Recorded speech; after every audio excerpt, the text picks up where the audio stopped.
Hello, ladies. Welcome back if you are a returning subscriber. Welcome if you're new. My name is Urania, and I'm very happy to have you here. I am back. I am back from a YouTube break. This YouTube break is the longest YouTube break I ever took after being on YouTube for 3 years. And I can tell you that it was very much needed. I needed this time to just do absolutely nothing, to not think about YouTube scripts, not think about editing, not think about my next video upload, but just took some time off. After taking these weeks off, I can definitely say that I missed being on YouTube. I did miss making content and I did miss connecting with you amazing ladies. So I'm happy to be back, but me taking some time off actually gave me a lot of new inspiration. And me taking this time off is actually the inspiration for this video. Because by taking some time off from YouTube, something that I absolutely love doing, but something that takes a lot of my time, I was able to connect more to my feminine side. It helped me to be more and to be more present and be okay with doing nothing. And that's why this video is about the art of doing nothing so you are able to connect more to your feminine side or your feminine energy. With this introduction out of the way, I would say, ladies, let's get straight into today's video. And I missed saying that.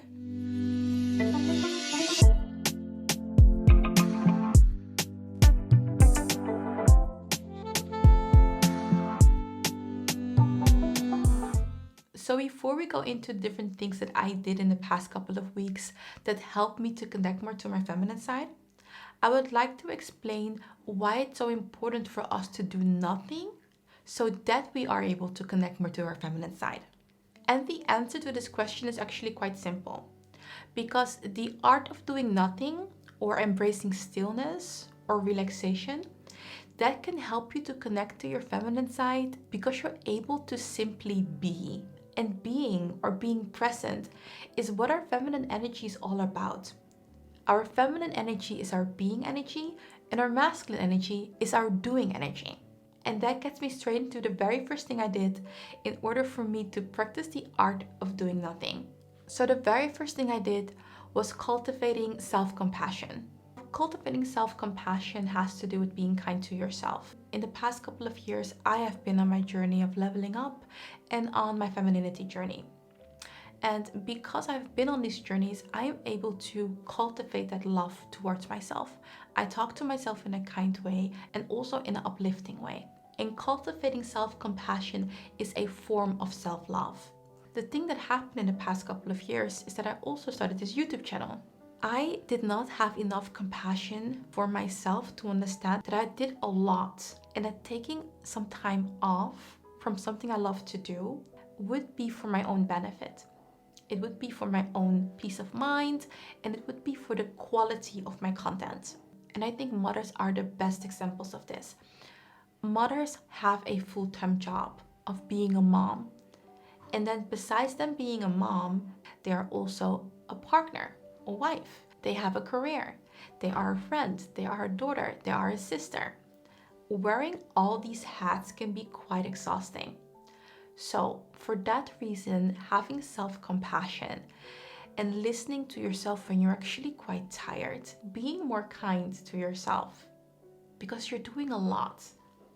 So taking the time to do nothing for a while is very beneficial. And I also realized that these moments of me doing nothing, embracing stillness and relaxing, helped me to have more inspiration. By doing nothing, I was able to move forward. You can also look at the situations as having a bow and arrow. By pulling the arrow back, and that is you resting, having self-compassion and taking the time to relax, you are cultivating all of this energy. And from that position, you're able to move forward. Moving forward with so much more strength, so much more rest, and so much more focus. So cultivating self-compassion has to do with not being so critical, not being so hard on yourself, treating yourself the way that you would treat a friend and someone you love. It's interesting that it's easier for us to treat other people with more compassion than we would treat ourselves. So this point is actually about giving yourself permission to do nothing. It sounds really simple, but out of this list, I think that this one is the most difficult one. And the reason for that is that we live in this society that glorifies hustle culture, constantly being on and going, working on the next best thing, working on the next goal. And that's why having self compassion is the first thing you want to do if you want to start embracing the art of doing nothing to connect more to your being side. And that's your feminine side. So, after giving yourself permission to relax by cultivating self compassion, then it's time to embrace rest and relaxation. And that is point number 2 of today's video, rest and relaxation. And this point is actually as simple as it sounds, but it becomes simple because that guilt of constantly needing to do something, you already handled that in the very first point. So now it's about embracing that rest and doing the things that make you feel relaxed. And this is literally as simple as it sounds. It's about finding ways for you to relax and to recharge. And just taking the time to rest and relax can be challenging if you're used to constantly being busy and constantly doing something. This was the first time in a really long time that I was able to completely rest. Because even though I would take days off from my full-time job, I always still had something to do for my YouTube channel. And for that reason, I never truly had rest, even though I had time off from work. So this period, I took all the time to relax. I took time from work and I took time from YouTube, and that gave me the space to completely relax and recharge. I made sure to not pre-plan anything and make too many plans for different people. I told myself, Urania, you're going to take it day by day. You're going to do the things that feel right to you in that moment. I did plan a vacation and I completely relaxed and recharged on that vacation. But for the other days when I got back home, I actually did what felt right to me. Anything that would give me peace of mind and that would make me feel relaxed were things that I would be doing. It was also some self-discovery because I was able to figure out the activities and the things and the music that made me feel truly relaxed. Something I also did a lot of, taking those naps during the day and feeling really recharged after it. I allowed myself to rest, to truly rest. And I found different activities that could help me to relax more. But know that point number 2 is time for you to truly rest and relax. And what relaxation and rest look like can be different for every person. So figure out what makes you calm and what makes you completely relaxed. So what are those activities for you, right? Remember the arrow. What are the things that you can do to pull back and sit, relax, and from that space, able to move forward with more passion and more power. And ladies, just like every video, also in this video, I'm going to share a quote with you. And I always pick out the quotes that are aligned or that go with the theme of the video that I'm making. And today's quote is so beautiful. It's by Winnie the Pooh, and I would love to share it with you. Don't underestimate the value of doing nothing, of just going along, listening to all the things you can't hear, and not bothering. Winnie the Pooh. The third thing I did to embrace this art of doing nothing is I stopped solving other people's problems, especially if they did not ask me to do it for them. And this one can actually be challenging, especially if you are a people pleaser, especially if you find it difficult to see other people in difficult situations and you really, really want to help. But here is the thing, we cannot help everybody. And the first person you truly need to help is yourself. And yes, it sounds a little bit harsh and it sounds selfish. And maybe it is a little bit selfish. But in order for us to truly be able to do nothing and be okay with that, so we are recharged, we cannot constantly be involved with other people's problems and with other people's issues. So I am a problem solver. If I have a conversation with someone and they share a problem with me, not even asking me to solve the problem for them, but just sharing the problem with me, I immediately jump into my problem solving modus. I want to solve that person's problem. And I'm immediately saying things such as, have you tried that? Did you contact this? Did you already look for that? With me, it just happens automatically. But what I've realized by constantly wanting to solve people's problem is that it's draining my own energy. It's draining my own peace of mind. So I needed to learn to, yes, I can have a conversation with someone, but it doesn't mean that I need to help them and fix that problem for them. You want to understand that everybody is fully capable of solving a problem. And especially if the person didn't ask you, you don't have to offer it all the time. And I'm not saying to never ever help a person anymore. But I am saying that if your goal is to practice the art of doing nothing for a while, calm down with trying to solve everybody's problem. Calm down with constantly wanting to fix everything. And the interesting thing about this is that I knew that being on my femininity journey and leveling up, I knew that when it comes to men, women also want to solve problems. I was like that as well. If I would hear a man saying something that was going wrong in their life, I would think also, right? Problem solving. How can I help him? What can I do? And what happened in the past couple of years is that I got more aware of when it came to men to not offer solutions constantly. Often men share problems with you just because they want to share the problem and they want to talk about it, not for you to give them a solution. So I was aware of that and oops, my flowers. I was aware of that and did that way less. But when it came to family and friends, I immediately just wanted to help them, offered my guidance. I want them to do well because I love them.